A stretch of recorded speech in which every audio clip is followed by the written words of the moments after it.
Hi,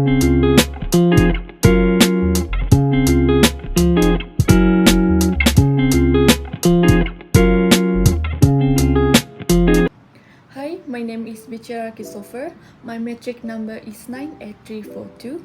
The aquatic organism that I have chosen is oyster. As we know, oyster is a large flat sea creature that live in a shell. Let's start with the identifications of oyster. The oyster that I have chosen are known commonly as the sleeper oyster, locally known as Tiram or locan, and the scientific name is Crassotria iridae. There are three main methods for catching this oyster. First is hand picking. In some cases, individuals may simply collect oyster by hand. Second is mechanical dragging.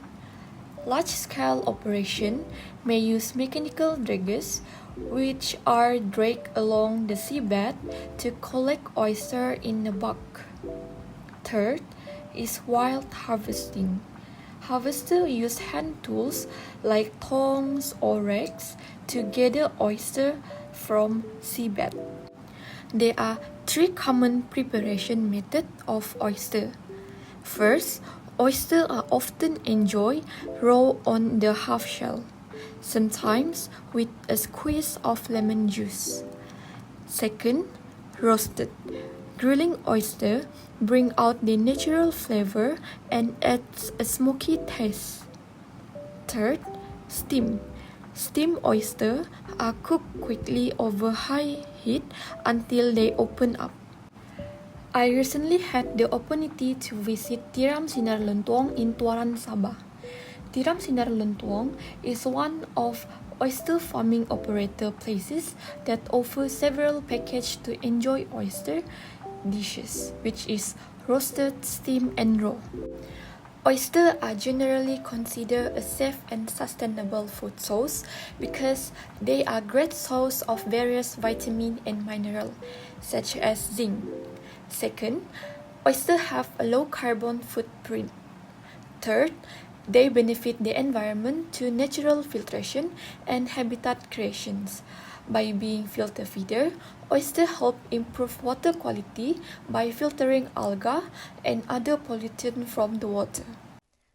Hi, my name is Natasha binti Muhammad Yassin 75984. I want to discuss about one of the aquatic organism, which is mussel. In Malaysia, the local name of this mussel is Asian green mussel, or also called kupang hijau. The scientific name of this mussel is Perna viridis.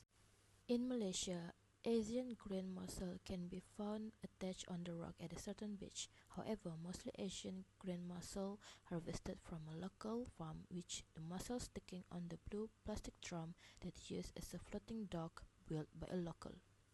And now let's take a look at the price of mussel in the local market. The price of the fresh Asian green mussel in local market are not constant and same, and the range can be estimated from 10 ringgit to 15 ringgit per kilogram. Are mussels safe to consume? Most of the harvested green mussel from a local farm are safe to consume. However, recently there are sources said that mussel in this specific area were unsafe to consume. The Kuala Lumpur Fisheries Biosecurity Center's laboratory analysis found that there are harmful algae that cause mussel in partition waters to be contaminated and unsafe to eat. In Malaysia, the flower crab is also known as the blue swimmer crab. It is recognized by its fan-shaped body with 9 white tip spines on each side and paddle-shaped legs for swimming. Male crabs have long pincers and blue markings, while females are better in camouflage. Flower crabs are typically caught using baited traps, gill nets, trawling, and hand gathering in coastal and mangrove regions. They are abundant in the Straits of Malacca, the South China Sea, and the coastal waters of Sabah and Sarawak. As for 2024, the wholesale price ranges from RM20 to RM30 per kilogram, and the retail price from RM30 to RM50 per kilogram. Flower crabs are a safe and sustainable food source when harvested responsibly, following practices like selective fishing methods to minimize bycatch and adhering to regulations on catch sizes and seasons to maintain healthy populations. Hi, my name is Tian Ling, and my metric number is 98459. I choose white shrimp as my aquatic organism. Here's my video.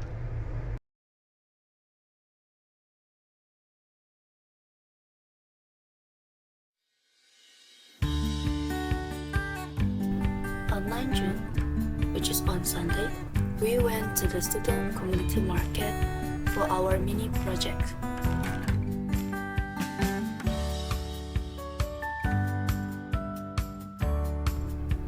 There are shrimps and prawns sold at reasonable prices, which is each kilo. Most of them are 25 ringgit per pound.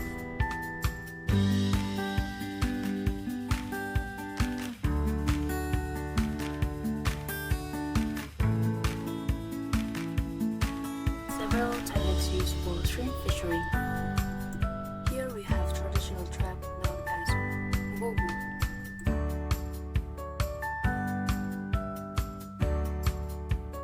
Headlining technique. Cast netting technique.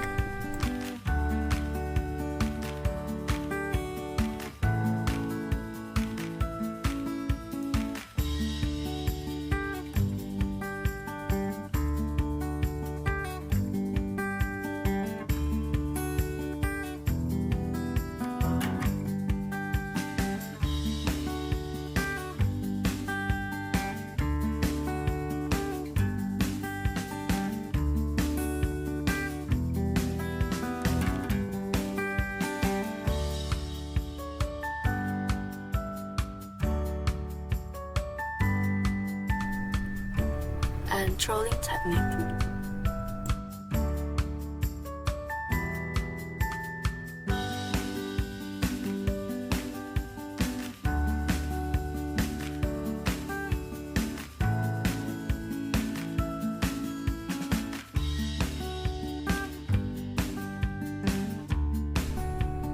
These are among the dishes that use white shrimp.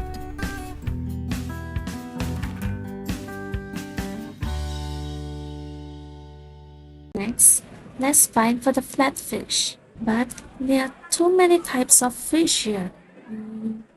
What does a flatfish look like? The general name for this flatfish is long-tongued sole, and the scientific name is Microstomus pacificus. The characteristics of a flatfish are small mouth, very slimy and soft body, and lateral line almost straight. Now, let us find the flatfish based on the characteristic that mentioned before. It costs about 22 ringgit Malaysia per kg. These flatfish have various of catching methods such as bottom trolling, long lining, gill nets, spear fishing, and hand lining and jigging. For flatfish to be considered a sustainable and environmentally friendly food source, selective low-impact fishing methods like hand lining, jigging, and spear fishing are recommended. This technique minimizes habitat damage, bycatch of non-target species, and carbon emissions compared to industrial-scale operations. There are several methods to prepare them, such as baking, grilling, poaching, pan-frying, and steam. Hi, my name is Wally E and my number metric is X6068. I will introduce the black pomfret. The general name also is called black pomfret. In different regions, it may be known by various local names. For instance, in India, it's often called hawa or halwa. In Southeast Asia, it might be referred to as bawang hitam in Malay or ikan bawang hitam in Indonesian. In Chinese cuisine, it's commonly known as hei chan. Black pomfret is a fish that can be caught in a few different ways, like the net hooks or big trolling nets. The price of black pomfret varies based on location, seasons, and demand. You can find it at fish markets, seafood stores, and sometimes even grocery stores. For instance, in Cochin, black pomfret cost 28 ringgit per kilogram at studio market. Black pomfret's carbon footprint varies depending on fishing, transport, and processing. Less fuel-intensive fishing methods and local sourcing reduce its environmental impact. Overfishing black pomfret hurts ocean life. When too many are caught, it throws off the balance of the ecosystem. Unsustainable fishing can also harm other creatures by accidentally catching them by catch or damaging their homes, habitat destruction. However, if we fish black pomfret responsibly, it can coexist with other sea life. How we catch black pomfret matters a lot for the environment. Fishing methods like pole and line or trolling cause less harm and don't catch other animals by mistake. On the other hand, bottom trolling damage the ocean floor and catches unintended sea creatures, making it unsustainable. That's all from me. Thank you.